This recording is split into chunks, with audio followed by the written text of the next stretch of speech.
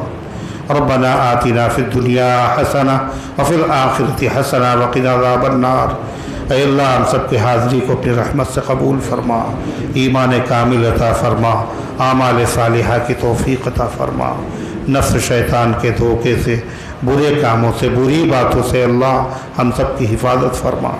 اے اللہ یہ برکت والے دن ہیں، برکت والی راتیں ہیں، ان کی برکتوں سے ہم سب کو مستفیض ہونے کی توفیق عطا فرما، اور اے اللہ یہ موقع ہم سب کو زندگی میں بار بار عطا فرما۔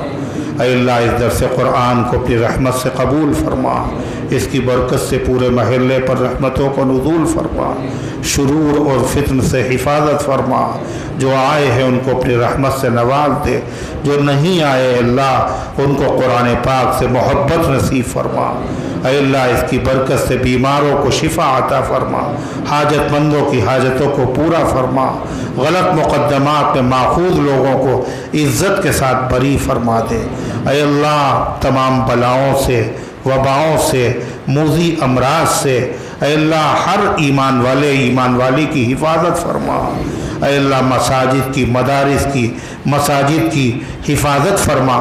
اے اللہ جو منصوبے اور خطرناک اسکیمیں تیرے دین اور تیرے دین والوں کے خلاف کی جا رہی ہیں، اے اللہ ان منصوبوں کو ناکام فرما دے، ان کی تدبیروں کو انہی پر الٹ دے۔ اے اللہ مظالم سے پوری امت کو نجات عطا فرما۔ اے اللہ جہاں کہیں تیرے بندے پریشان حال ہے، غیب سے ان کی مدد فرما۔ اے اللہ جو دنیا سے جا چکے ان سب کی مغفرت فرما، حاجی محمد مصطفیٰ مرحوم کی مغفرت فرما، اور امت کے تمام مرحومین کی مغفرت فرما۔ ہم سب کو اسلام پر زندہ رکھ، ایمان پر موت دے، ایمان والوں کے ساتھ حشر فرما۔ آمین یا رب العالمین وصلی اللہ۔